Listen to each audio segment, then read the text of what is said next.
Pull your chair closer to the fire.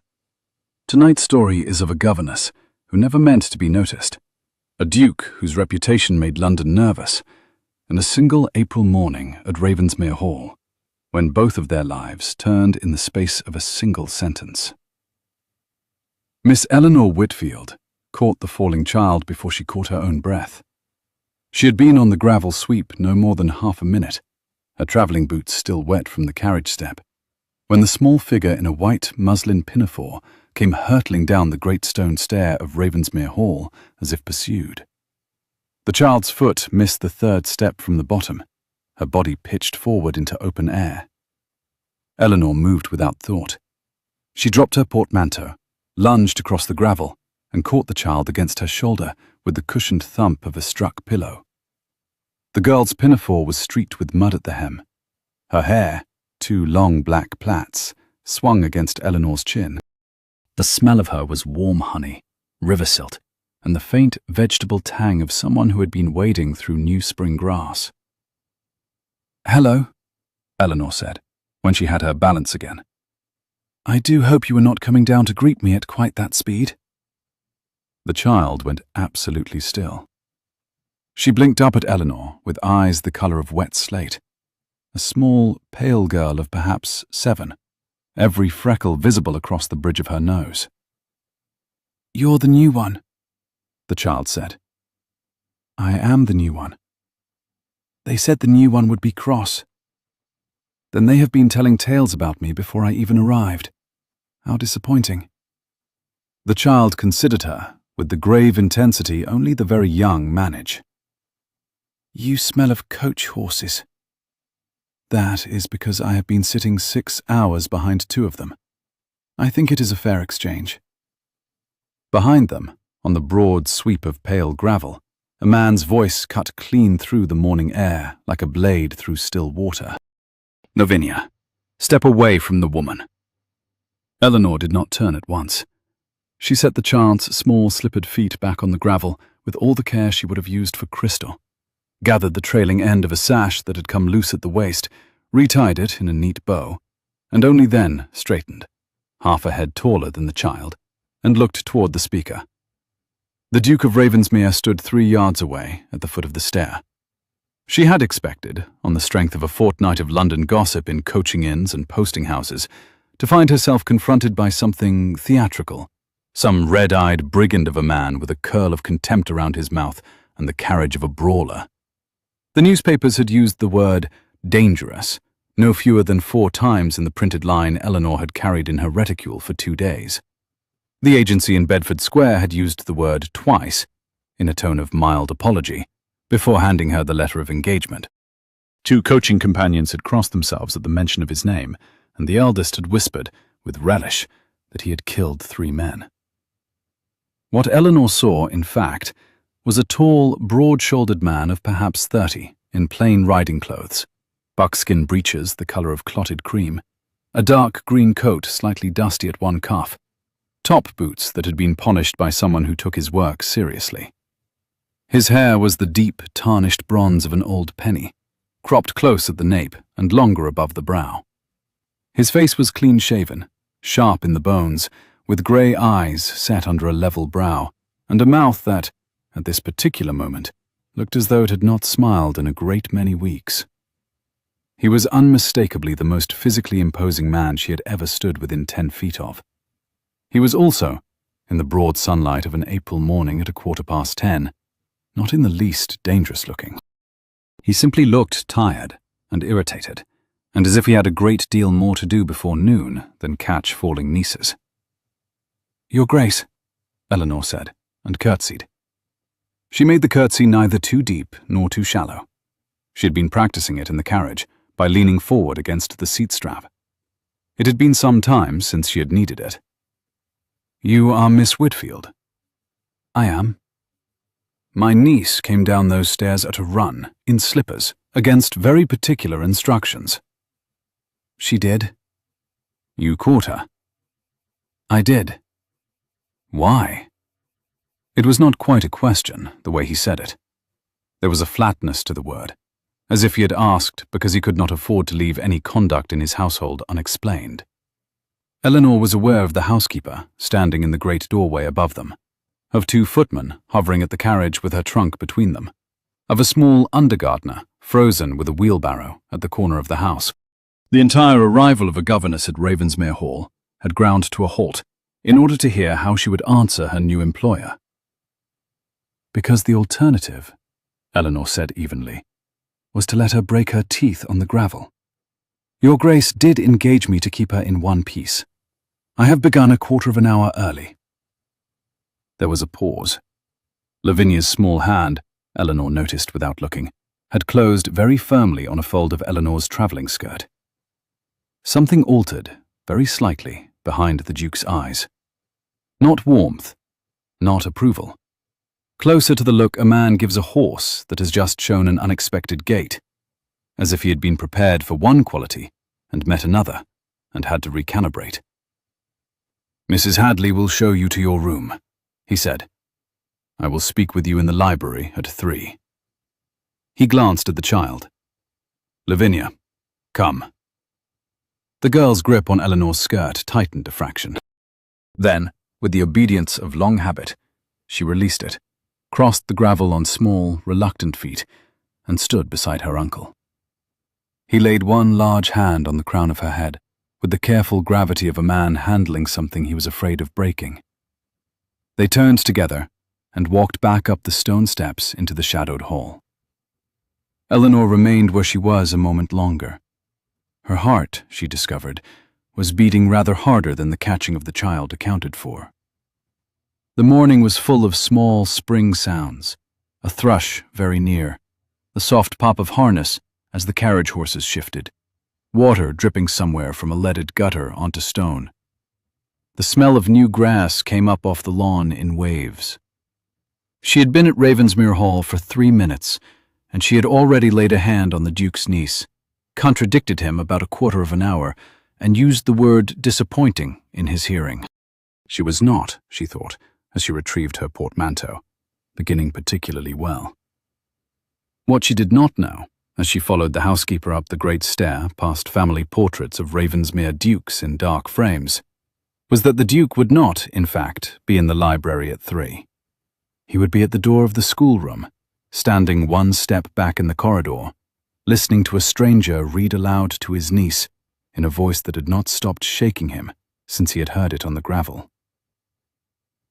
Eleanor's room was at the end of a long upper corridor, papered in pale green, and lined with prints of birds. It had a single window overlooking the kitchen garden, a narrow bed with a white counterpane, a writing desk pushed under the window, a wardrobe of plain oak, and a brass jug of fresh-cut narcissus on the washstand. The narcissus had been put there that morning. The water in the jug was still cold. She turned in a slow circle and was surprised, for a moment, by the prickle at the back of her eyes. She had not had a room of her own in 18 months. The last had been at Mrs. Trundle's house in Bath, where she had slept on a truckle bed in the eldest girl's chamber, and before that, in her father's vicarage, where her own bedroom had been requisitioned at his death for the new curate's wife. A narrow brass key sat in the wardrobe door. Eleanor turned it once, just to feel it move, and then turned it back. There was a tap at the door. Mrs. Hadley, a small, spry woman in a plain dark gown and a cap so starched it crackled, stood with her hands folded at her waist. Your trunk is below, Miss Whitfield. Mr. Bates will bring it up directly. Your tea is on the table by the window. His Grace asked me to say that you will dine with Lady Olivia and Lady Caroline at 6 in the south parlour, and that Miss Lavinia is taken with her supper at 5:30 in the schoolroom. Thank you, Mrs. Hadley. His Grace also asked me to say— The housekeeper paused, with the careful neutrality of a servant relaying a sentiment she did not herself endorse. That he is, in general, particular about doors. Doors in the family wing are not to be locked from the inside. I am to mention it on the first day.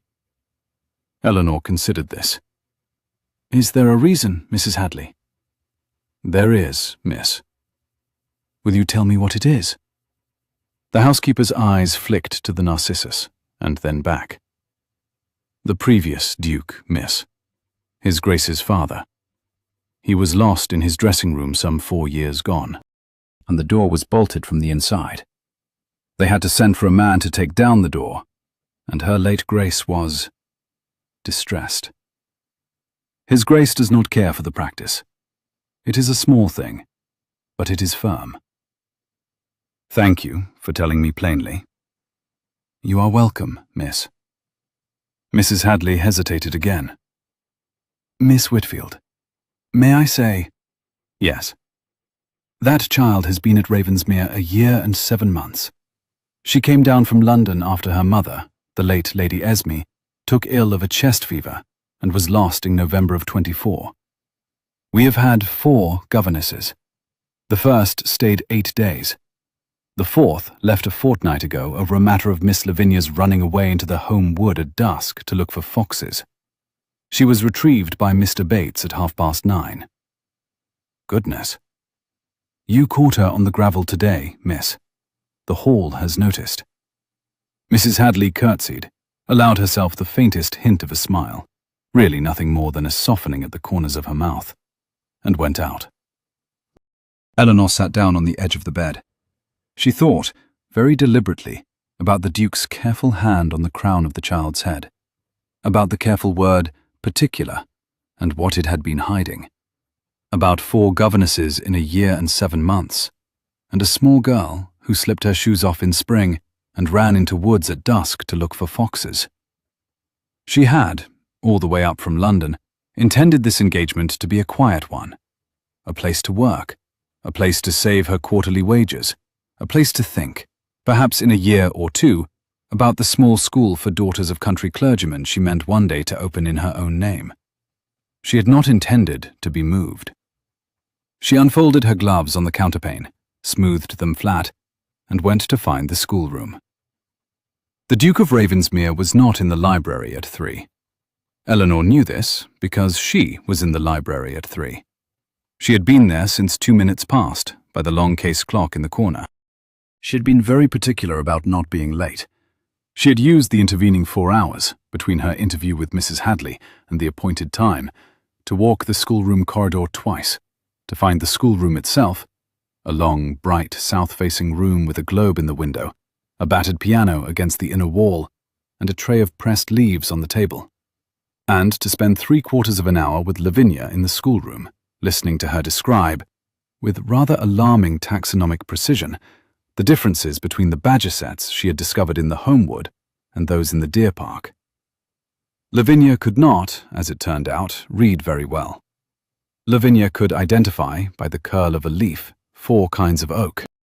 Eleanor had also discovered, while wandering the corridor, a small grey and white kitten of perhaps 4 months, asleep in a patch of sun on a windowsill, and a footman called Henry, who had told her in a confidential whisper that the kitten was, strictly speaking, against house rules, but that no one had had the heart to tell his Grace.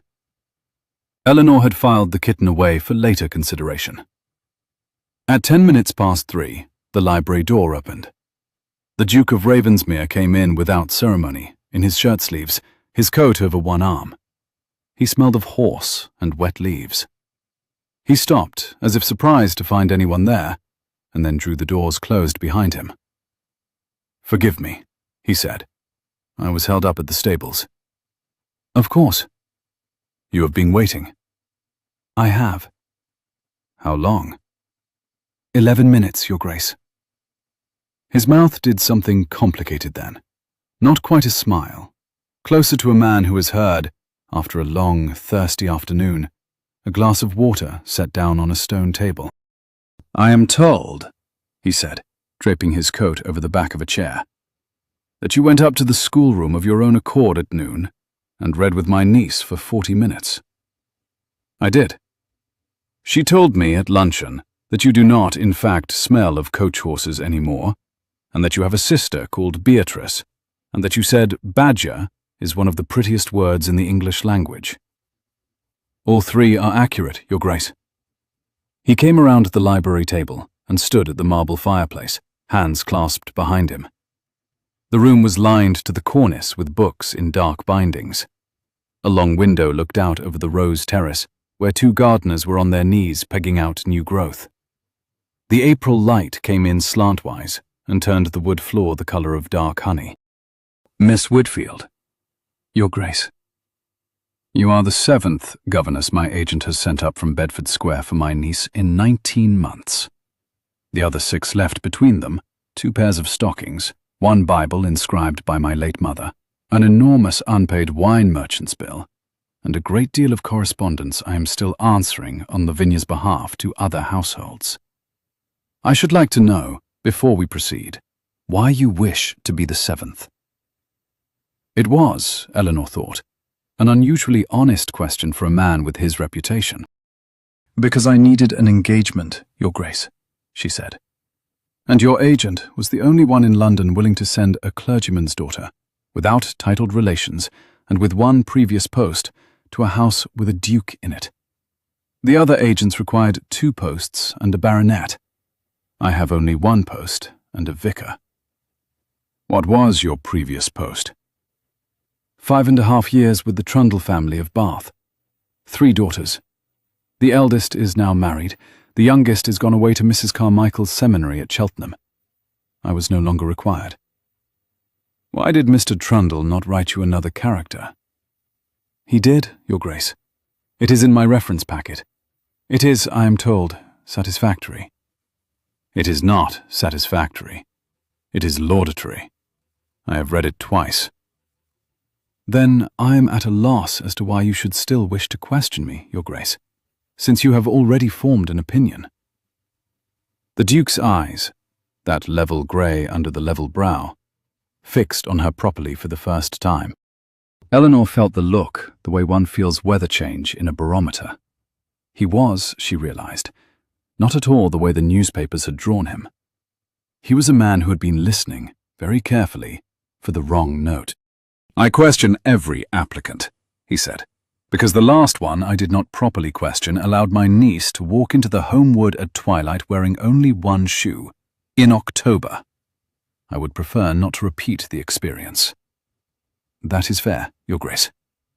I do not, however, he said, and his voice softened by a half-tone she would not have heard had she not been listening for it.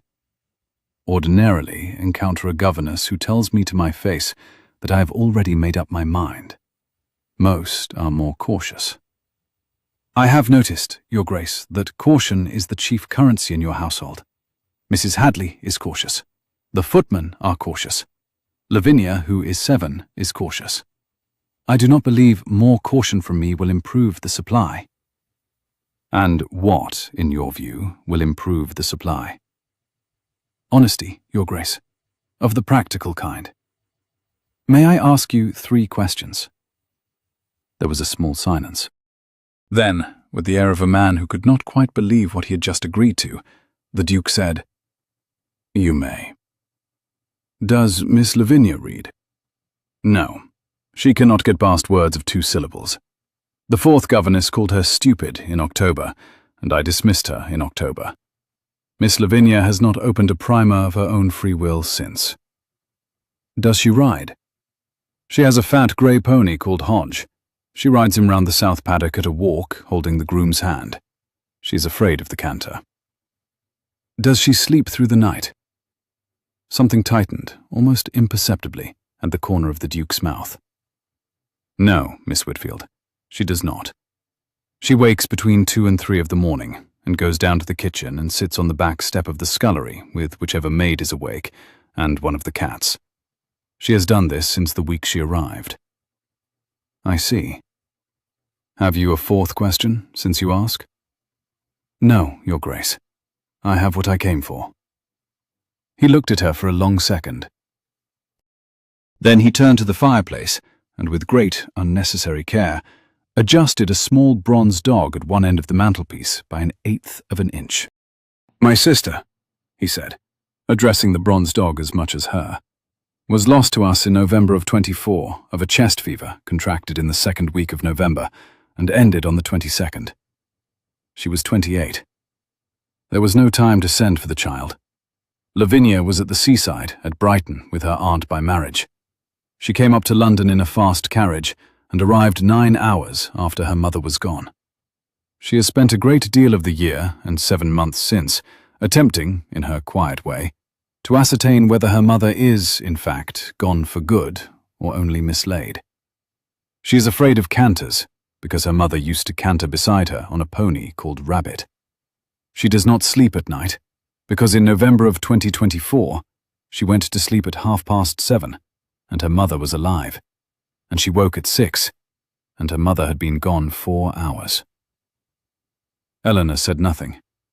She had a great deal of training in saying nothing at exactly the correct moment. "I tell you this," the Duke said, "because the previous 6 governesses asked, on their first day, whether her clinging habits and her wandering at dusk were not, perhaps, badly handled by the staff. They were not. They are what they are because she lost the only person who ever told her with absolute conviction that the world would not be permitted to harm her. And she has not yet found anyone she trusts enough to take the lesson again." "Then I will be careful," Eleanor said quietly, "to be very honest with her about what I can promise." He turned then and looked at her properly. His grey eyes were the colour, in this light, of the slate roofs of the kitchen wing in rain. "You will start tomorrow at 9:30. Breakfast in the schoolroom at 8. You will dine with my aunts in the south parlour at 6. On Sundays, you will accompany us to St. Botolph's at the south gate at 10:30, unless your conscience finds difficulty with the rector, who is a fool, but a harmless one." "I have no quarrel with rectors who are harmless fools, Your Grace." "And, Miss Whitfield, one last thing." "Yes, Your Grace." "Whatever you were told in Bedford Square, or in your coaching inns, about the kind of man you were coming to, set it aside until you have had cause to form your own. I do not require you to think well of me. I require you, in this house, to think clearly. Is that understood?" "Perfectly, Your Grace." He gave her the smallest nod a man could give without simply rolling his head, picked up his coat from the back of the chair, and went out. Eleanor stood a moment in the slanted April light, listening to the long case clock at the corner of the room tick the half-hour. Then she sat down rather suddenly on the leather chair beside the fireplace, because her knees, having behaved very well for the duration of the interview, had decided not to. He was not, she thought, England's most dangerous duke. He was, however, the most carefully wounded man she had ever sat in a room with, and she suspected that this was, in its own quiet way, the more difficult diagnosis of the two. The household at Ravensmere Hall was, on closer acquaintance, a small confederation of people who had been quietly and competently grieving for a year and 7 months, without any of them quite admitting it to the others. The Duke had 2 aunts in residence, Lady Olivia Ravensmere, 63, the Dowager's elder sister, who managed the still room and the linen cupboards with the firm hand of a brigadier, and Lady Caroline Ravensmere, 58, a woman of soft pink complexion and very firm opinions on the breeding of spaniels. Eleanor met them both at dinner on her first night, ate a quantity of asparagus, said very little, and went up to her room knowing that Lady Olivia approved of her teeth, and that Lady Caroline approved of her father's having been a vicar, both of which would do for a start. She rose at 6:30 the next morning. She put on her plainest grey gown, the one with the white collar she had stitched herself at Bath. She knotted her hair at the nape in a coil that would survive a child climbing into her lap. She found the schoolroom at 10 minutes to 8. She drew back the curtains, opened the long window a hand's breadth onto the morning, set out 2 place settings at the small table, and waited. Lavinia came in at 5 minutes past 8, hand in hand with a stout nursemaid called Bessie. The child wore a fresh white pinafore over a sky-blue muslin dress, and her 2 long plaits had been rebraided with damp hands so that the partings shone. She looked at Eleanor with the cautious, level look of a person at the door of a roomful of strangers, and stopped just inside the threshold. "Good morning, Miss Lavinia." "Good morning, Miss Whitfield." "Have you eaten?" "A piece of toast and a boiled egg, ma'am." "Then we shall make a beginning." The making of the beginning, Eleanor had decided in the small hours of her first night, would not be at the primer. She had brought up from the library, on Mrs. Hadley's nod, a copy of Robinson Crusoe with a battered green cover and a folded map at the front. She had also brought up, in her apron pocket, a small twist of brown paper containing 2 pieces of sugared almonds.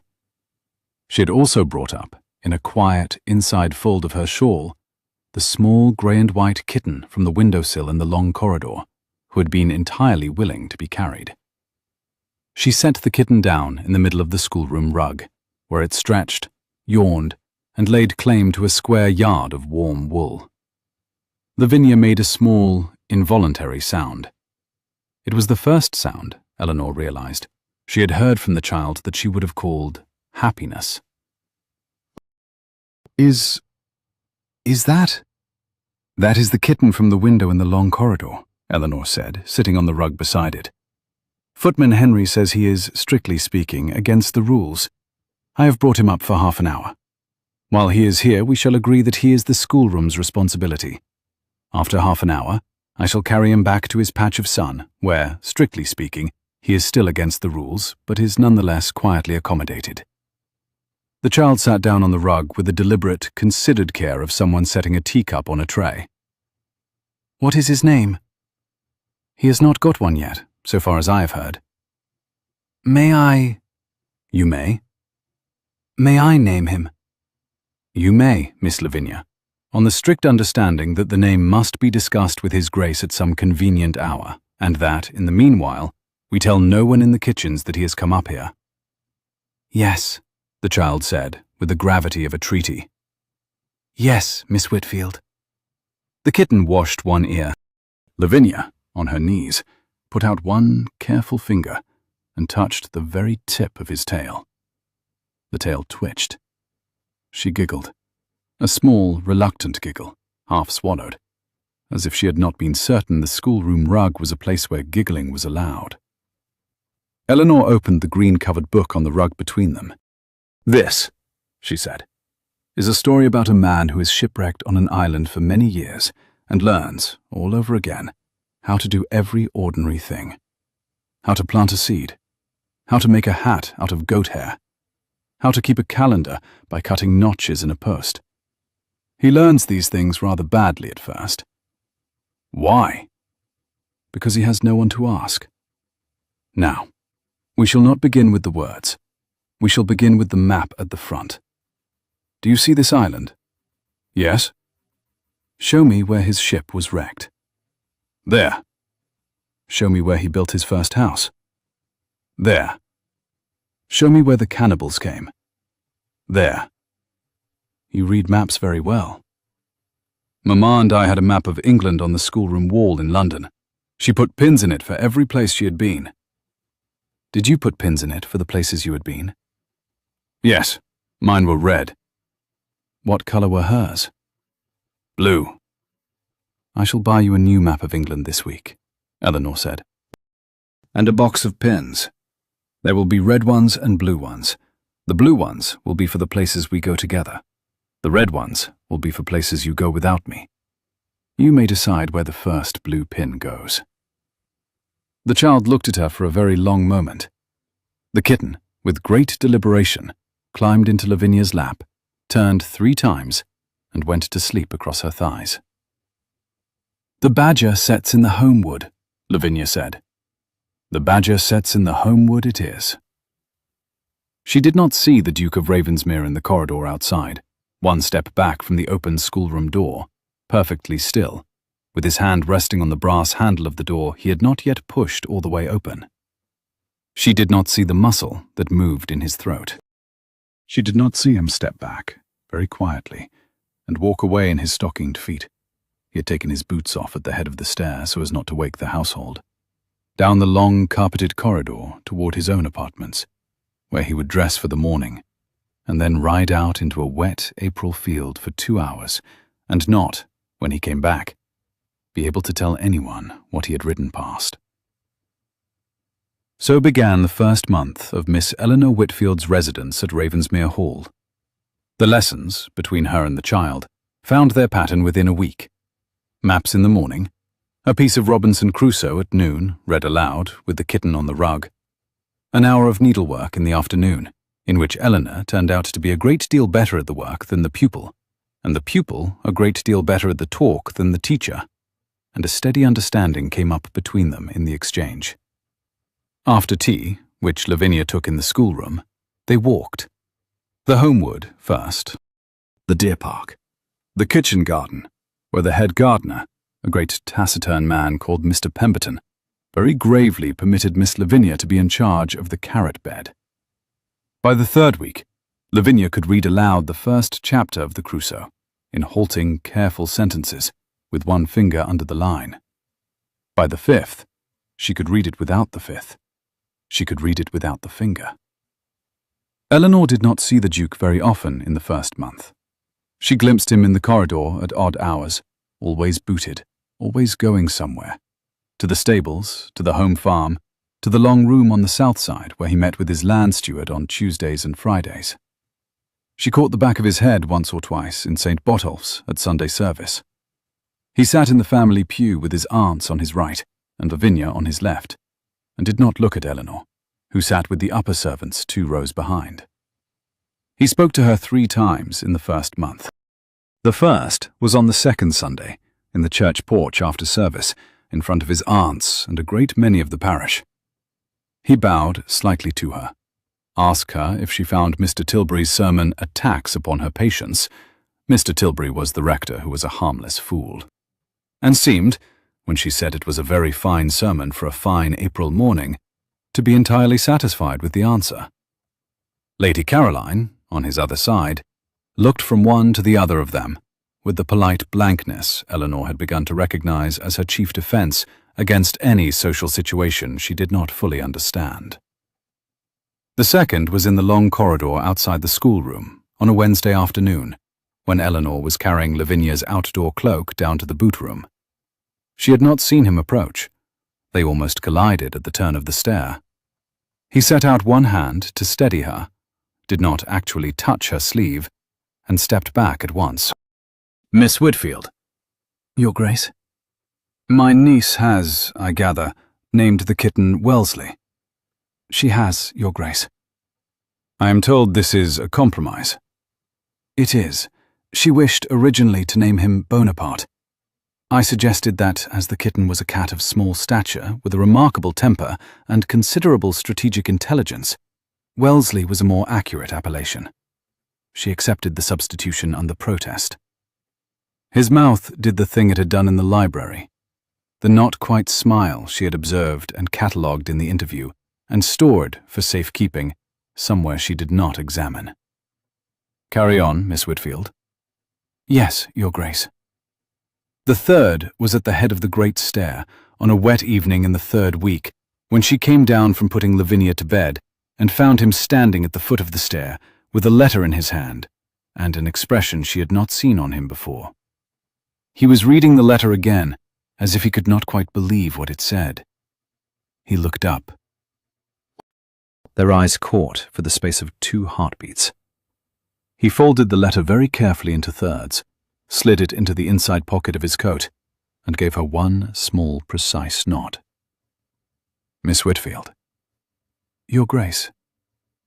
She went past him toward the south parlour. She did not look back.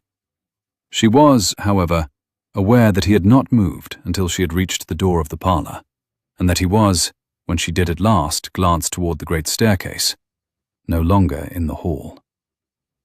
She did not know, on that particular evening, that the letter was from Lady Sybil Marchmont, who had been the late Duke's choice of bride for his heir from a distance of 8 years, and who had been waiting, with the patience of a very well-bred cat at a very fat mouse-hole, since the funeral of the Duke's mother 18 months earlier, for the new Duke's official mourning to end.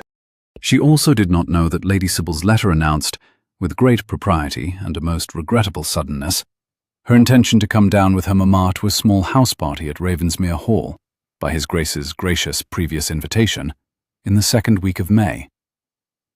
By the 2nd week of May, Eleanor Whitfield would have been at Ravensmere Hall for exactly 4 weeks, and she would be in the orangery on a particular Tuesday afternoon, in an old apron over her oldest grey gown, on her knees beside the Duke of Ravensmere, both of them up to the elbows in damp earth, when Lady Sybil Marchmont's carriage came up the drive. But first, the orangery. The orangery sat against the south wall of the kitchen garden, a long brick and glass building of perhaps 40 feet, with a slate path down the middle and a row of orange trees in tubs along each wall. It had been built by the third Duke, who had read a book about an orangery near Versailles and decided that Ravensmere required one. The orange trees had been brought up from Lisbon in 2003. They had borne, in the time of the third Duke, 6 oranges between them. They had not borne any fruit at all since. Eleanor discovered the orangery on the morning of the 14th of April. She had taken Lavinia, after lessons, on a tour of the kitchen garden with Mr. Pemberton, and Mr. Pemberton, after a great deal of thought, had unlocked the orangery door with a heavy iron key and admitted them. Inside, the air was thick and green. The orange trees, in their wooden tubs, looked sickly. The slate path was clean. A small folding chair stood near the back wall, and on the chair, a thin volume of Latin poetry with a green ribbon marker. A pair of leather gardening gloves, oversized, lay neatly on the chair beside the book. "Whose are these?" Lavinia said. Mr. Pemberton, behind them, cleared his throat. "His Grace's, miss." "Uncle Henry's?" "Yes, Miss Lavinia." "Uncle Henry reads Latin to the oranges." "He does, miss, Tuesdays and Thursdays, if the weather permits, after his work with the steward." "Why?" "His Grace believes," Mr. Pemberton said, very gravely, "that the trees were brought from a hot country and miss the sound of warm voices." Eleanor said nothing. She bent to examine the soil at the base of the nearest tub. "Mr. Pemberton?" "Miss?" "When was the last time these were repotted?" "6 years gone, miss. Before His Grace's father took ill. The new pots were ordered and never came." "They are root-bound. That is why they do not fruit. The trees themselves are healthy." Mr. Pemberton looked at her for a long moment. "Indeed, miss." She did not see the Duke at the orangery the next Tuesday, or the one after. She saw, on the path between the kitchen garden and the orangery on the Thursday of the third week, fresh footprints in the damp earth, and on the folding chair, the green-ribboned book moved 2 pages on. On the Tuesday of the fourth week, the second Tuesday in May, Eleanor took Lavinia, after their morning lessons, down through the kitchen garden with the express intention of doing nothing of particular consequence at all, and found instead that Mr. Pemberton had laid out, on the slate path inside the orangery door, 4 large new terracotta pots, 4 sacks of fresh loam, a great heap of well-rotted manure from the stable, a pair of trowels, a watering can, and a small note in his own careful pencil. With His Grace's compliments, in case it should be agreeable to Miss Whitfield, on a fine afternoon, to attempt the matter of the orange trees. Lavinia read the note out, with 2 stumbles only on the word agreeable, and looked up at Eleanor with the bright, concentrated face of a child who has just been admitted to a conspiracy. "Shall we?" "We shall." They took off Lavinia's pinafore. They folded it on the folding chair. Eleanor pinned up her own grey sleeves to the elbow and tied an old Hessian apron from a hook on the wall over her gown. They were on their second tub, Eleanor on her knees, Lavinia on her stomach on the slate, both of them up to the wrists in damp loam, the kitten Wellesley in attendance on the chair, when the Duke of Ravensmere came in through the orangery door in his shirt-sleeves, his coat over his arm, 3 minutes late from his appointment with his steward, and stopped. He had clearly intended, Eleanor thought, glancing up at him from her position on the floor, to find his orangery empty as usual. He had clearly intended, in his shirt-sleeves and with his book of Latin under his arm, to sit on his folding chair and read aloud to his sickly Portuguese orange trees in the manner of a man with a great many things to keep at bay. He had not intended to find his governess and his niece, the latter currently up to her chin in soil, in possession of his greenhouse. "Your Grace," Eleanor said evenly, sitting back on her heels.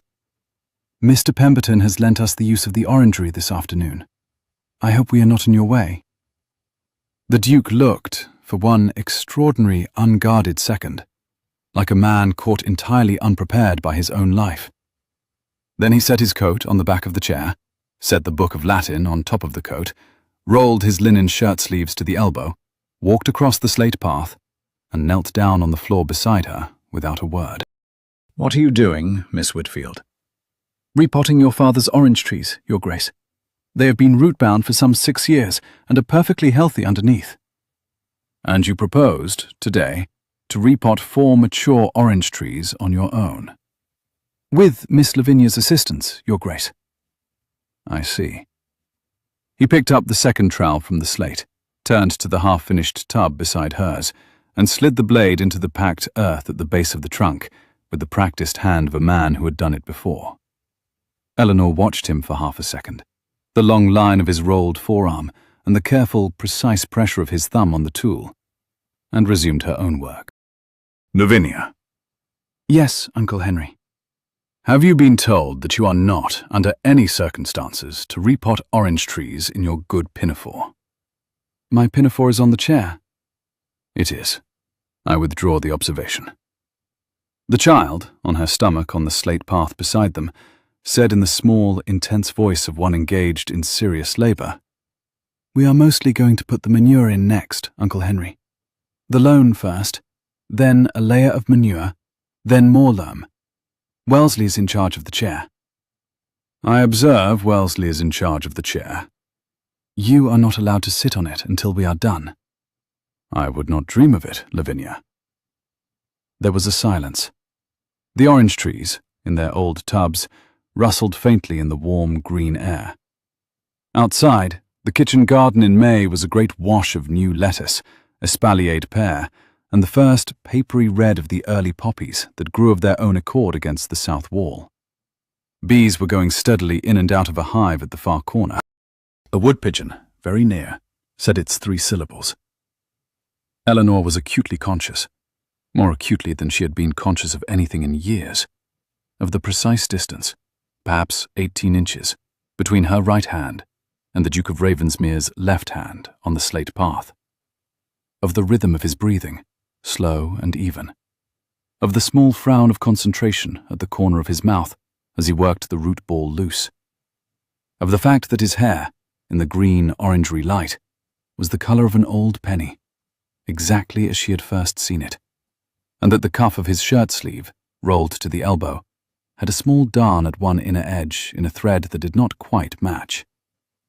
Whoever had done it, his valet, perhaps, or one of the maids, had done it with great care and not very much skill. She thought, with a clarity that startled her, that she had not been this happy on her knees on a stone floor in a great deal of years. The wheels on the drive came at 2:30. A carriage. A heavy travelling carriage, by the sound. 4 horses, postilions, a coachman calling the gate. The pigeons in the kitchen garden lifted in one body off the brick wall and resettled. The Duke straightened. He did not stand. He simply lifted his head, listened with the still attention of a man hearing a familiar set of footfalls in a corridor and recognizing them. And his face, which had, for the last quarter of an hour, been quietly and entirely open, closed. "Lavinia." "Yes, Uncle Henry." "Run up to the schoolroom by the back stair. Ask Bessie for a clean pinafore. I will send for you when I am ready." "Why?" "Because I say so, my dear." She went, after a long considering look that took in his face and Eleanor's hand, and the second trowel left lying on the slate path. She left her own muddy pinafore on the chair, gathered the kitten very firmly under one arm, and trotted out through the door into the kitchen garden. The Duke stood. He picked up his coat from the back of the chair. He shook the loam off his hands very carefully into the tub he had been working on. He picked up the book of Latin and tucked it under one arm. "Miss Whitfield." "Your Grace?" "That will be Lady Sybil Marchmont with her mother, who has arrived precisely 2 days earlier than expected." I would be obliged if you would, in the next quarter hour, see Miss Lavinia tidied, changed, and presented in the south parlour at 3 o'clock. I will go down now to meet them." "Yes, Your Grace." He stood for a moment longer, looking at the half-repotted orange tree at her side, at the slate path between them, at the empty folding chair where the kitten had been in charge, with the expression of a man taking a careful inventory of a room he is leaving and may not see again. Then he was gone. Eleanor stayed where she was on the orangery floor for the count of 5. She wiped her hands on the Hessian apron. She unpinned her sleeves. She rolled them down over her wrists, button by button. She stood and discovered that her legs, again, were behaving rather oddly. She was perfectly aware that something had occurred in the orangery in the last quarter of an hour that the next quarter of an hour was meant to undo. She was equally aware that it was not going to undo.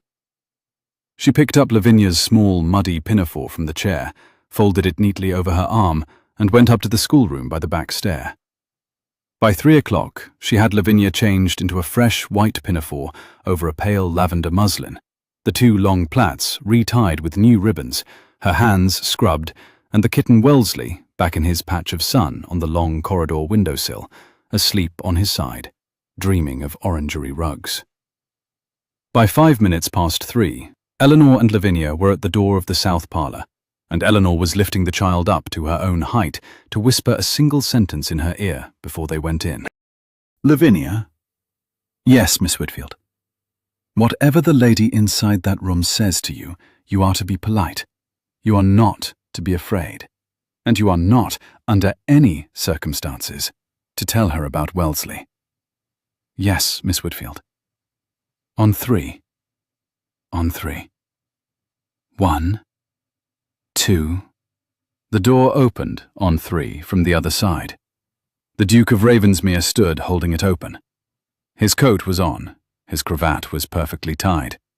He looked, in every line of him, exactly the man Eleanor had been told to expect on her arrival a month before. Composed, controlled, a great deal of weather barely held inside a glass. "Miss Whitfield, Lady Lavinia, may I present Lady Sybil Marchmont and Lady Marchmont, who have done us the honour of arriving rather sooner than we expected. Lady Sybil, my niece Lavinia, and my niece's governess, Miss Whitfield, who came to us from Bath in April." Eleanor curtsied. Lavinia curtsied. The 2 ladies inside the south parlour, one a tall, slender woman of perhaps 45 in dove-grey travelling silk, the other a young woman of about 23 in pale primrose, with a sleek dark head of fashionable curls, and a face that had clearly been considered, by several people, the most beautiful in 3 counties, turned together. Lady Sybil Marchmont's pale grey eyes, long-lashed, very lovely, exactly the colour of frosted glass, went, in the space of a single drawn breath, from Eleanor's face to the smear of damp loam Eleanor had not quite managed to remove from the back of her own left wrist, and to a small flake of dried earth caught in the topmost buttonhole of her grey gown. She smiled. It was a perfectly correct smile. "How charming," she said. "His Grace's establishment is so wonderfully informal." There are, in any well-run country house, 2 kinds of dinner. The first is the dinner at which everyone is fed. The second is the dinner at which everyone is studied. The dinner at Ravensmere Hall on the evening of Lady Sybil Marchmont's arrival was, very firmly, of the second kind. Eleanor was not, of course, present at it. She took her supper, as she had taken it every evening for a month, with Lady Olivia and Lady Caroline in the south parlour, except that on this particular evening, Lady Olivia and Lady Caroline were not in the south parlour. They were in the great dining room, with His Grace and his guests, and Eleanor was sitting alone at the small mahogany supper table, beside a single branch of candles, eating a soup of clear chicken broth with a thin slice of bread. She ate it slowly. The soup was excellent. The bread had been buttered, by some kindness of the cook's, on the underside as well as on the top. The mahogany table reflected the candle flame in a wavering single thread of gold. She was, she discovered, not at all hungry. She had spent the 4 hours between 3:30 and supper at 7:30 in the schoolroom with Lavinia, who, on returning from her quarter of an hour in the south parlour, had given a careful and entirely unprompted report of every word that had been said to her in it. Lady Sybil had asked her age and what her favourite colour was. Lavinia had said 7 and red. Lady Sybil had said that red was a difficult colour for little girls, and pink was a much prettier one. Lavinia had said, very politely, that she had thought about pink and decided against it, and that her mamma had once had a red riding habit in London. Lady Sybil had laughed a small, bright laugh and said something to Lady Marchmont in a low voice, and Lady Marchmont had laughed too. Lavinia had not understood the joke. She did know, however, that it had been at her lost mother's expense, in a tone she had not heard used about her mother before. Miss Whitfield. Yes, Lavinia. Was that a kind lady? Eleanor had been a governess for 5.5 years before she came to Ravensmere. She had encountered, in those 5.5 years, a quantity of unkindness in the houses she had taught in that would have surprised the parents of her pupils very greatly had they been listening at the right doors. She had developed a particular tone for the question, was that a kind lady? Lady Sybil, she said, is a lady who is very accustomed to having her own way. People who are very accustomed to having their own way are sometimes not kind, but they are not always unkind on purpose. They are simply unused to noticing other people. Do you understand? Yes. You are not required to like her, Lavinia. You are required to be polite to her, because she is a guest of your uncle's. Politeness is the rent we pay for living in a house with other people in it. But you are not required to like her. I do not like her. That is all right. Does Uncle Henry like her? Eleanor took a breath very carefully before she answered that. Uncle Henry is a duke, she said. Dukes have many duties, some of which we do not see. We must trust him to know what he is about. It was not, she thought, a satisfactory answer. It was the best one she had. After supper, alone, she carried her own candle up the back stair and stood for a moment at her window, looking down across the kitchen garden in the dusk. The orangery roof glittered faintly. The bees had gone in. The wood pigeons had stopped. From the windows of the great dining room on the far side of the house, she could hear, very faintly, the sound of laughter. Lady Sybil's bright laugh in particular, which carried, and the steady murmur of voices over silver and crystal. She did not, she told herself firmly, have any business at all standing at her window, listening to the laughter at her employer's dinner table. She put down her candle. She undressed. She washed her face. She got into the narrow bed under the white counterpane. She lay flat on her back in the dark and listened to her own heart beat in her ears, and thought, with a clarity she did not very much enjoy, about a man's left hand on a slate path, 18 inches from her own. She had been hired, she reminded herself, to teach a 7-year-old child to read. She slept eventually. She woke at 20 minutes past 2 of the morning to the small, soft sound of bare feet at her door. Miss Whitfield? Lavinia, come in. The child came in.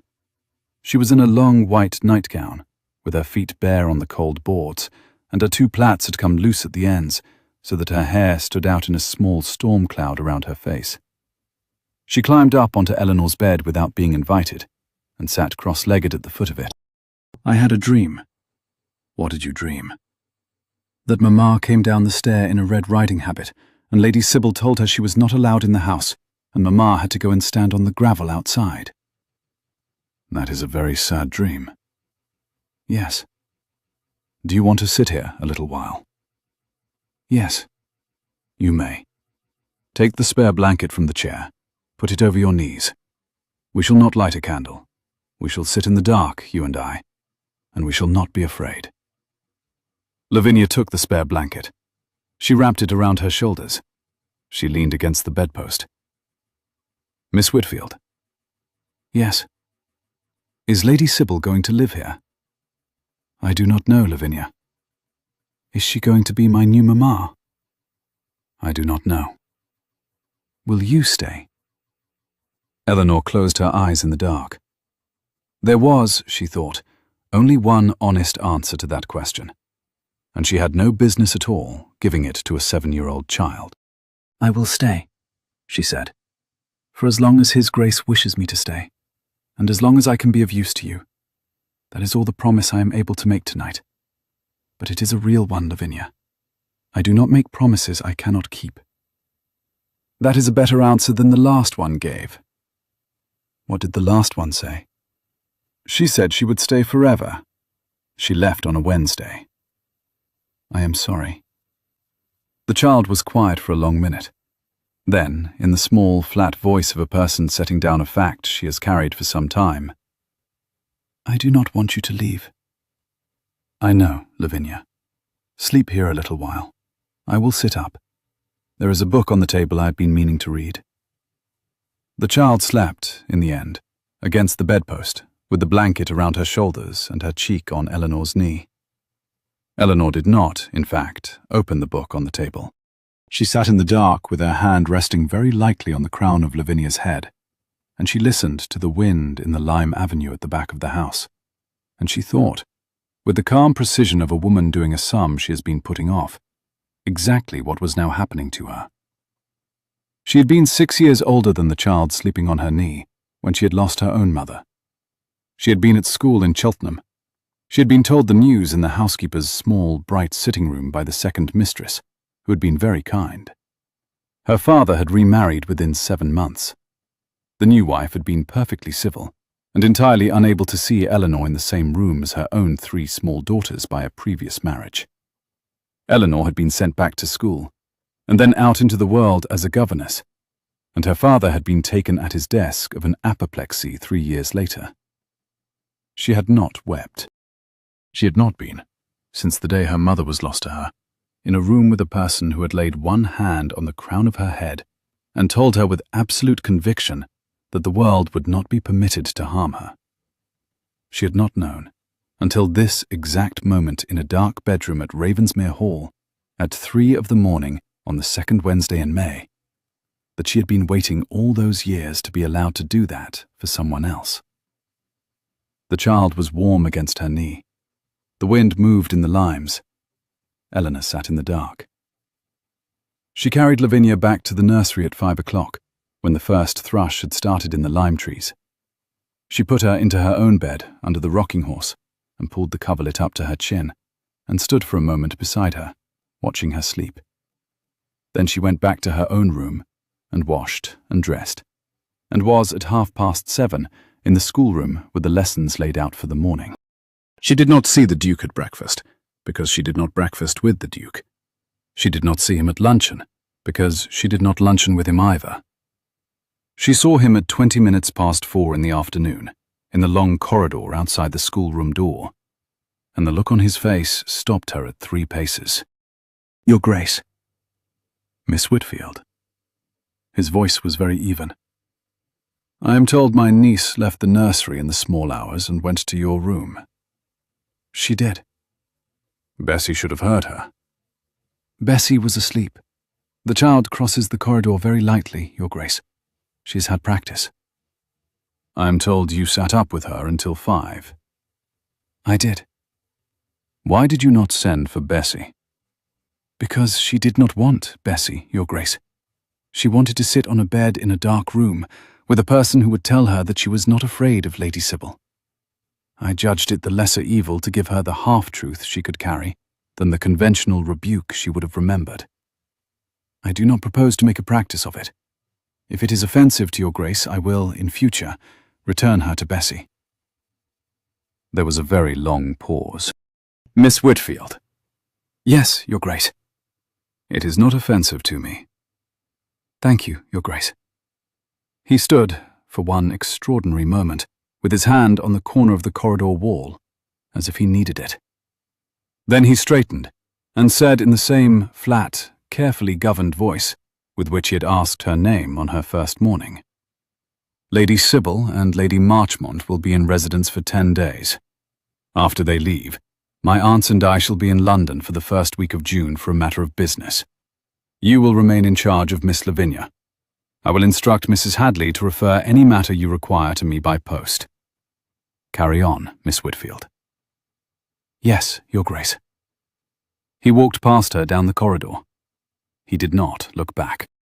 Eleanor stood, after he had gone, with one hand on the door of the schoolroom, listening to the faint sound of Lavinia in the room beyond, practicing, slowly, the words on the second page of the second chapter of Robinson Crusoe, and thought, with the same calm clarity of the night before, that the Duke of Ravensmere had, in the corridor just now, not been able to look her in the eye. She did not know whether this was the worst news of her life, or the best. Lady Sybil Marchmont was, on closer acquaintance over the 10 days that followed, exactly as efficient an instrument as her mother had spent 23 years making her. She rose at a fashionable hour. She walked in the rose garden with a parasol. She had Lady Caroline read aloud to her on the south terrace from a volume of sermons she had brought down with her, and managed to convey, by the bright, correct tilt of her head, that she found the practice both useful and absurd. She accompanied the Duke on a morning ride on the 3rd day, and a drive into the village on the 5th, and a visit to the family vault at the church on the 7th, which last was reported to Eleanor by Mrs. Hadley in the still-room over a cup of tea, with the dry observation that Lady Sybil had carried into the vault a posy of white lilies. "Very meetly cut, miss, by a hand that has not in its life cut a lily." Lady Sybil did not come up to the schoolroom. Lady Sybil did, however, send word on the 2nd day that she should be delighted to receive Miss Lavinia in the south parlour at 4:30 each afternoon for a quarter of an hour. Lavinia went. Lavinia came back. Lavinia, on each of the 4 afternoons that followed, said very little about what had passed in the south parlour, and Eleanor did not ask. Eleanor noticed, however, that the child returned each afternoon a fraction smaller than she had gone in, as if a portion of her had been quietly absorbed into the upholstery of the south parlour and could not be retrieved. On the morning of the 8th day, in the schoolroom, Lavinia put down her copy of Robinson Crusoe in the middle of a sentence and said, "Miss Whitfield, Lady Sybil says my mamma did not love me as much as she might have done." Eleanor did not move. She did not change her face. She said, in the same even voice she used to correct a misread word, "Did she say that, Lavinia?" "She said that Mamma married Papa against the wishes of her family, and that she went away with him to a small house in London, and that she had me too young, and that she did not give me enough of her time, and that she was a silly woman who liked Red Riding habits, and laughed at the wrong moments, and did not know what was due." "I see. Was my mamma a silly woman?" Eleanor closed her copy of Robinson Crusoe. She set it on the table. She took the child's small hands in her own. "Lavinia, look at me, please. Your mother, Lady Esme, married your father for love, against the express wishes of a family who would have preferred her to marry for money. That is a brave thing, not a silly one. She had you when she was very young because she wanted you. She gave you, by every account I have ever heard, every hour of her time she could spare from a husband who was very ill in the last year of his life, and a household she ran almost alone. She wore a Red Riding habit because she looked beautiful in it, and it gave her courage. She laughed at the wrong moments because she had a great deal of laughter to spend, and not many afternoons to spend it in. Anyone who tells you otherwise has not, Lavinia, ever known her, and they are saying it for reasons of their own. Do you understand?" The child looked at her with her wet slate eyes. "Yes, Miss Whitfield." "You will not, of course, repeat any of this to Lady Sybil?" "No, Miss Whitfield." "And you will continue to be polite to her in the south parlour?" "Yes, Miss Whitfield." "But, Lavinia, if she says anything of that kind to you again, anything at all, you are to say to her very politely, 'My governess has asked me to bring any difficult question to her in the schoolroom. Will you forgive me if I take this one away?' and you will rise and curtsy and come up here." "Yes, Miss Whitfield." "Good girl." The child looked at her for a long moment. Then, with the gravity of a small judge, "Lady Sybil does not like you, Miss Whitfield." "No, Lavinia, I had observed." "Why does she not like you?" "Because Lady Sybil has decided that she is going to be the most important person in this house. People who have decided that do not, as a rule, care for any other person in the house who appears to be of any importance whatever. It is not personal. It is geographical." "Geographical." "A new word for the wall nap. We shall add it on Friday." The Duke spent the 8th and 9th days of Lady Sybil's residence in the home wood with a forester, marking trees for felling. He came back on the evening of the 9th covered in pine sap and with an expression so closed that Mrs. Hadley, in the kitchen, told the cook in a low voice that His Grace had not been seen with that face on him since the November of '24. He did not, the evening of the 9th, dine in the great dining room with his guests.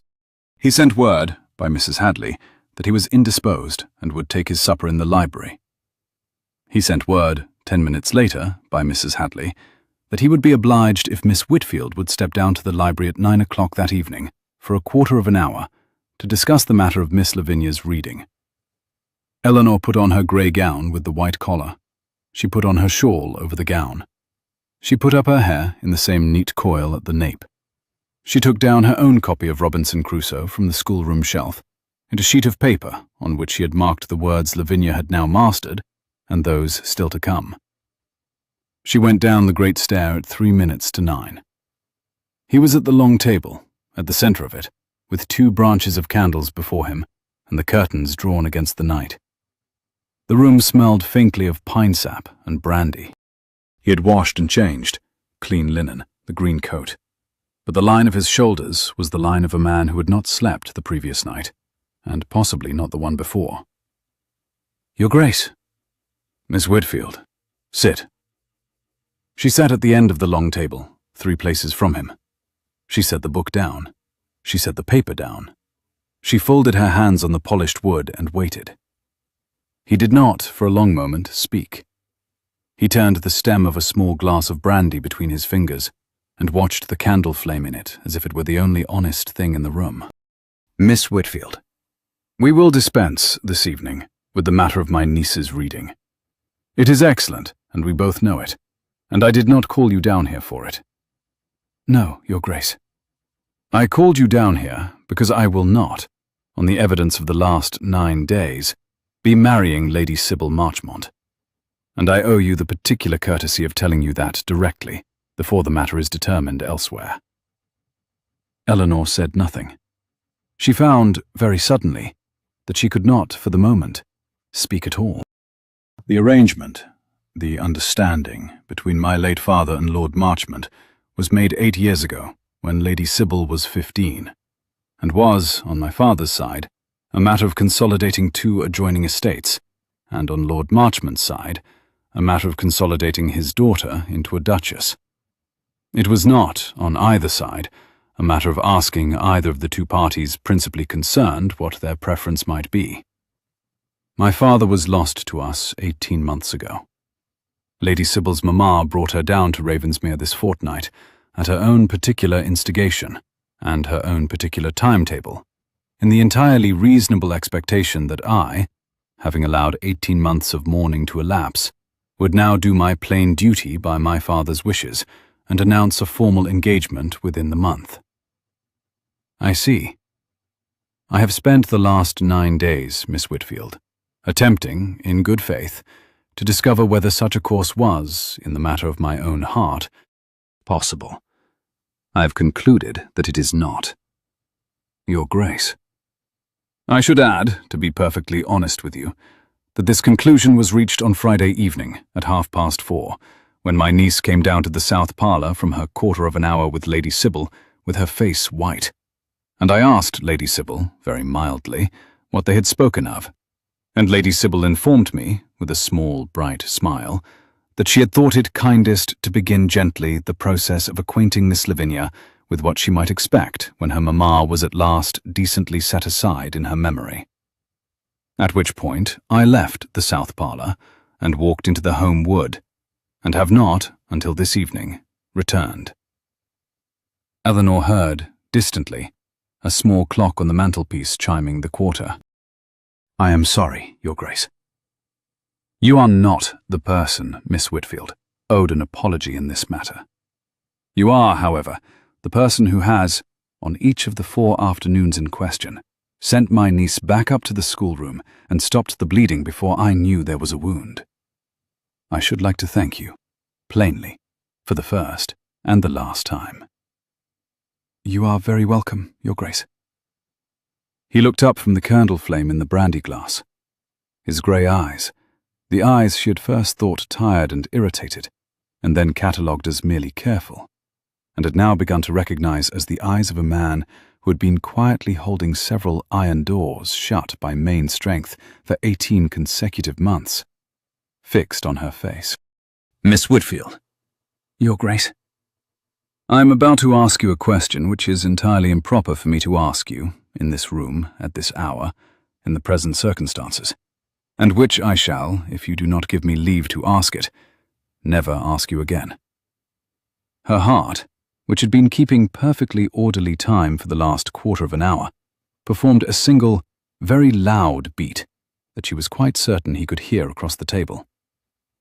"You have," she said, with all the steadiness she could put behind her voice, "my leave to ask one question, Your Grace, on the strict understanding that I reserve the right to give no answer, or any answer I choose."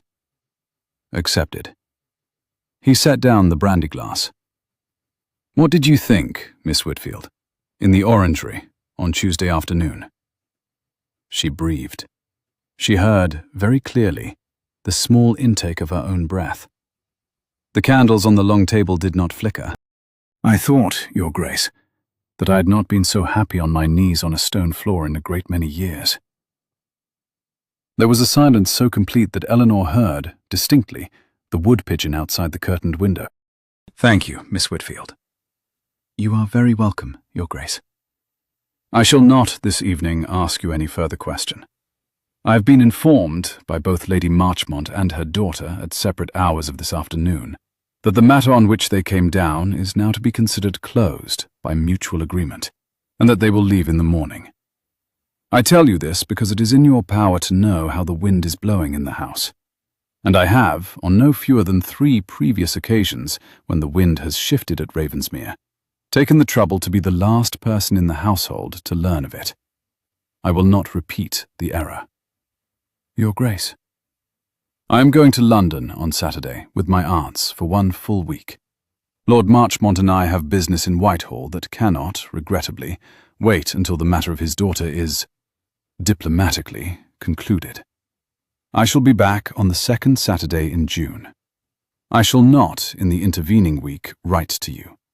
I shall not, in the intervening week, ask you to write to me. You will keep the schoolroom. You will keep the house. You will keep my niece. Yes, Your Grace. And Miss Whitfield. Yes, Your Grace. When I come back from London on the 2nd Saturday in June, I shall, with your leave, ask you a second question. I shall not ask it before. I shall give you, in the intervening fortnight, the full quiet of a house empty of its dukes and its great house guests, to think clearly about what your answer to it may be. I shall, Your Grace, use the fortnight as you advise. Good night, Miss Whitfield. Good night, Your Grace. She rose. She gathered the book and the paper from the table. She walked very steadily to the door of the library, and she did not, until she had closed it behind her, allow the colour to come into her face. Then she stood with her back to the closed door for the count of 10, and she put one hand flat against the carved wood, and she felt her own fingers tremble. By Saturday morning, Lady Sybil Marchmont's carriage was on the drive at 10 o'clock. By Saturday afternoon, the Duke of Ravensmere's travelling carriage was on the drive at 3, with his aunts in it, and the steady pair of horses, and his man in a many-caped greatcoat on the box, and the Duke himself, standing on the gravel for one long minute, with his hat in his hand, looking up at the schoolroom window, before he climbed into the carriage. Eleanor stood at the schoolroom window in the slanting afternoon light. Lavinia stood at her side. Both of them raised a hand. He raised his. The carriage rolled away under the lime avenue. The house was, by 3:30 of a Saturday afternoon in the middle of May, very quiet. It was not, of course, quite the quiet she had been promised. On the Monday morning of the first full week of the Duke's absence, the 18th of May, a man came up the drive in a hired gig from the village, asked for Mrs. Hadley, presented a card, and was admitted to the small sitting room at the side of the great hall, in which Mrs. Hadley conducted the morning's business. He was perhaps 40 years of age, very neatly dressed in the kind of black that a country attorney wears in town, with a hat that did not quite match the rest of him, and a pair of very clean white gloves. He had a small leather portfolio under one arm. Mrs. Hadley sent for Eleanor at 20 minutes past 10. "Miss Whitfield, this is Mr. Granger of Bedford Square. He has come down from London on a matter, he says, of personal acquaintance with you. I have shown him into the small sitting room. I will be in the still room if I am wanted." Eleanor went into the small sitting room. She closed the door behind her. Mr. Granger rose. He bowed. He had a face she had not seen in 8 years. "Miss Whitfield. Mr. Granger. You are looking well." "I am very well, thank you." "May I sit?" "You may not stay long, Mr. Granger. I have a child in the schoolroom expecting me back." "I shall be brief." He sat. She did not. He laid his leather portfolio across his knees, with the careful precision of a man laying out a chessboard. "I represent, as I once represented your late father, the firm of Granger and Granger of Bedford Square. I am also, by a separate engagement, the attorney for an interest with which I had not, at the time of our last meeting, any acquaintance. Are you aware, Miss Whitfield, that your father's sister, Mrs. Honoria Whitfield Beresford, was taken at her house in Lyme Regis on the 14th of January last?" Eleanor's hand, which had been at the latch of the door, slid off it. "I was not aware. I had not heard from my aunt in 8 years. She left, Miss Whitfield, an estate of some £7,000, the property of her late husband, with whom she had no surviving children. By the terms of her will, executed in November of 24, the residue of the estate, after small legacies to her household, passes to," he opened the portfolio, "her niece, Miss Eleanor Whitfield, of the parish of St. Margaret's, Cheltenham. The probate has been concluded. The residue stands at £6,480, in the 4%. The small sitting room was very still. "You came down, Mr. Granger, to tell me this in person?" "I came down, Miss Whitfield, because the firm wrote in March to your last address at Bath, and the letter was returned. And we wrote again in April, with no reply, and I had occasion last week to inquire at the agency in Bedford Square that placed you, and they informed me, with the assistance of a small consideration, of your present address. I should not, in the ordinary way of business, trouble a lady in her place of employment. The sum, however, is sufficient that I judged it kinder to inform you in person than to risk a third unread letter." £6,480. In the 4%, Miss Whitfield. £259 and 4 shillings of income per year. You are, by the standards of an unmarried woman of moderate habits, comfortably independent. She sat down, after all, on the chair by the window. "Mr. Granger." "Yes, Miss Whitfield."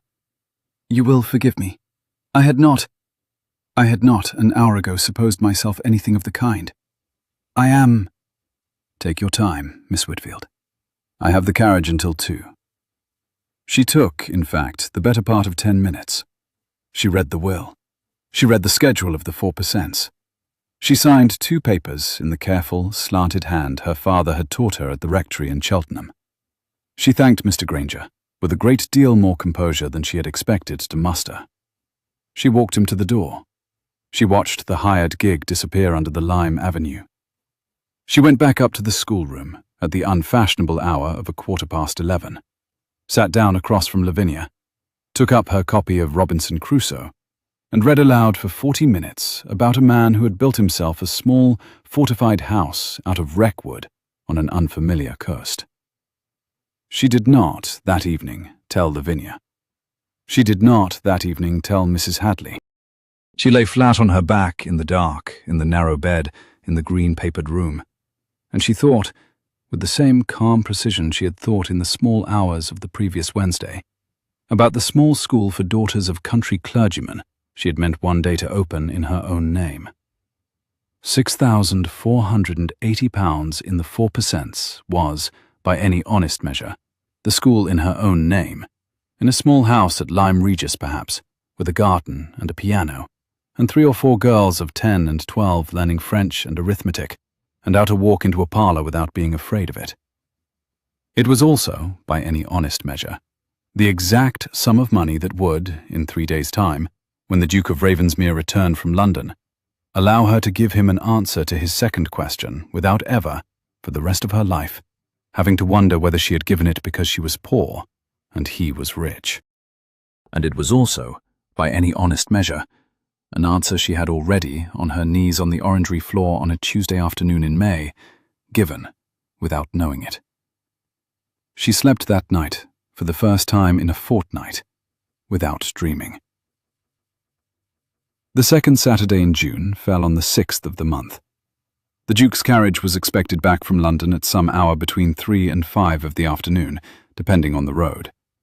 Eleanor spent the morning, as she had spent every morning of that fortnight, in the schoolroom. She heard Lavinia read aloud the opening pages of the second volume of Robinson Crusoe. Lavinia could now manage, with very few stumbles, a paragraph of perhaps 80 words at a time. And they did sums on the slate, and they walked out to the kitchen garden after their luncheon to see Mr. Pemberton, who had laid out, on the slate path of the orangery, a row of small fresh pots, into which the runners of the strawberry beds had been put for next year. At 3:15, the carriage came up the drive. Eleanor was on the gravel sweep, by Lavinia's express insistence, when it stopped at the foot of the great stone stair. Lady Olivia descended first, with the dignified efficiency of a woman who had spent 5 days in London buying linen. Lady Caroline descended second, looking faintly green. The Duke of Ravensmere descended third. He was in dark travelling clothes, road-dusted at the shoulder. He had taken off his hat as the horses turned in at the gate. His tarnished bronze hair was a little longer than it had been a fortnight before. He looked, in the spring afternoon, as if he had not slept on the way down from London, and would have given a great deal to have done. He bowed to her at the foot of the stair. He went down on one knee on the gravel to embrace Lavinia, who had hurled herself at his coat. He stood. He set the child gently on her feet. He looked over the child's head at Eleanor and gave her the small, precise nod he had given her, all those weeks before, in the library, on a Monday afternoon at 3:10. "Miss Whitfield." "Your Grace. Welcome home." "Thank you, Miss Whitfield. I am very glad to be home." It was the only sentence they exchanged on the gravel. It was also the sentence that several people in the household, Mrs. Hadley in particular, who was standing in the great doorway with the housemaid behind her, afterwards reported, in a low voice and with very great satisfaction, as the moment at which the small, careful weight that had hung in the air of Ravensmere Hall since November of 24, quietly and decisively lifted. He did not, in the 4 days that followed, ask her any question at all. He came up to the schoolroom on the Monday morning at 10 o'clock, with no warning, and sat in the corner on a small upright chair, and listened to Lavinia read for a quarter of an hour, and went out again with a brief bow. He invited her, with great formality, by note delivered by Henry the footman on the Tuesday afternoon, to take an evening turn in the rose garden with himself and his aunts at 7:30. She went. They walked, the 4 of them, twice round the long, box-hedged path in the lengthening June light. Lady Caroline did almost all of the talking, on the subject of a pair of spaniel puppies she was negotiating with a cousin in Oxfordshire. The Duke walked at Eleanor's other elbow and said very little. He did, at the third turn of the path, Point out to her a small bronze fritillary butterfly settled on a leaf of borage. She had never seen one. She told him so. He nodded, as if she had given him a precious piece of information that he had not previously possessed. He invited her, by note, on the Wednesday afternoon, to the orangery at 4:30. She went, in her grey gown with the white collar, in her own time, by the kitchen garden path. The orangery door stood open. The slate path had been swept. The 4 orange trees, in their fresh terracotta pots, stood now in good, firm, new loam. 2 of them, Eleanor saw with a stir of professional satisfaction, had set a small green pinprick of bud at the joint of a branch. The Duke of Ravensmere stood at the far end of the orangery, beside the folding chair on which he had once kept his green-ribboned book of Latin. The folding chair had been moved. In its place, in the patch of afternoon sun that fell through the southernmost pane of the glass roof, stood a small round walnut table. And on the table, a glass jug of lemonade, 2 glasses, a plate of small almond biscuits, a posy of the early roses from the south wall in a slender porcelain vase, and his green-ribboned book of Latin, laid flat as a kind of paperweight on a single folded sheet of writing paper. He had also, Eleanor saw with the same small stir of recognition, swept the floor himself. His coat was off, his sleeves were rolled. "Miss Whitfield, Your Grace, I should very much like, if you will permit me, to ask you my second question." She came down the slate path. She stopped at the small round walnut table. She did not sit. He did not sit. The orange trees breathed faintly around them in the green afternoon air. Somewhere, beyond the kitchen garden wall, Lavinia's voice, small, bright, perfectly happy, was instructing Wellesley the kitten in the proper way of approaching a thrush. "Your Grace." "Miss Whitfield, I have come to the conclusion, in the 4 weeks between the 2nd Tuesday in May and this afternoon, that I have been a very fortunate man on precisely 2 separate occasions in my life. The first was the afternoon, 18 years ago, when my sister Esme was born. The second was the morning, 8 weeks ago, when an agency in Bedford Square sent up to my house a clergyman's daughter from Bath who would, in the next quarter of an hour, catch my niece on the gravel and tell me to my face that I had begun the engagement a quarter of an hour early. I do not propose, in the time remaining to me, to be a fortunate man for a 3rd time on any other terms." She felt, very precisely, the colour come up at the side of her throat. "Your Grace, my question, Miss Whitfield, is this. Will you marry me? Not, I should add, on the strict understanding that you will at any point cease to be a clergyman's daughter from Bath, or cease to mend the back of a child's pinafore with one of your own grey threads, or cease to repot orange trees in your second-best gown on an afternoon when I am not expecting it. On the strict understanding that you will continue to do all of those things, in this house, beside me, for as long as you find them agreeable." She had genuinely intended, in her own room at 3:30 of the morning, to give him a very steady and very correct and very thoroughly considered yes. What she said, in fact, on the slate path beside the small walnut table in the green afternoon orangery, in front of his orange trees and his Latin book, and her own answer to a question she had been carrying for a fortnight, was, "I have, Your Grace, a separate condition of my own." His eyes, that level grey under the level brow, went, in one heartbeat, from carefully prepared composure to entirely undefended anxiety. "Name it, Miss Whitfield." "I came into a small inheritance from an aunt at Lyme Regis on the 18th of May, Your Grace. £6,480 in the 4%. It is mine, free and entire, by the terms of her will. I should, on our marriage, like it to remain mine." "Done." "And on the further condition, Your Grace, that the income of it, £259 and 4 shillings a year, be set aside, for as long as my hand is in the matter, for the founding of a small school for the daughters of country clergymen, in a town to be agreed between us, of which I shall, in name and in fact, be the patroness. Done. And on the third and final condition, Your Grace, that the said school be situated within an hour's drive of Ravensmere Hall, so that I am not, by reason of my own scheme, required to be very far from a child in this house who I do not propose, by any agreement of mine, ever to be very far from again. There was a silence. The bees in the kitchen garden went steadily in and out of the hive. Miss Whitfield. Yes, Your Grace. Are you accepting me? I am, Your Grace. With conditions. Accepted, accepted, accepted. Miss Whitfield. Eleanor. Eleanor. Will you... May I? You may. Mind the table. He came round the small walnut table with the careful, precise pressure she had watched 4 weeks before on a trowel against an old root ball, and he took her hands. He did not embrace her. He stood, with her hands in both of his, with the corner of his mouth doing the not-quite smile she had catalogued in the library on her first afternoon, and he looked at her, with the careful, concentrated wonder of a man taking the inventory of a room he had every intention of staying in. Eleanor Whitfield. Henry Ravensmere. I would like, on the count of 3, to attempt the matter of a single kiss in the doorway of an orangery in the middle of the kitchen garden of Ravensmere Hall on a Wednesday afternoon in June.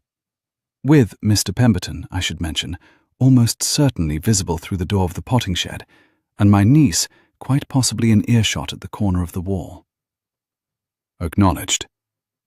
1, 2.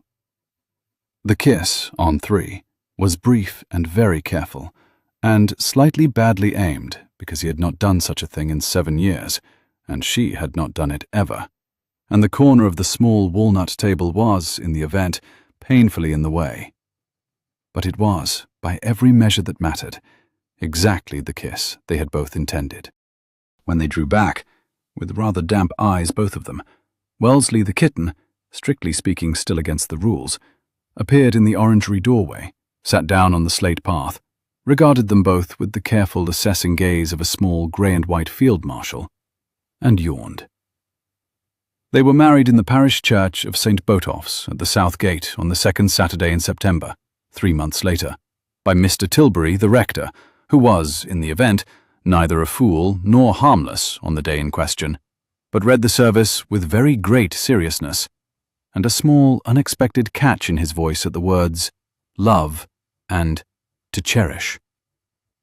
Eleanor wore a gown of pale ivory silk with a high collar that she had had made in Bath in August, and a small posy of the white roses from the south wall of the kitchen garden.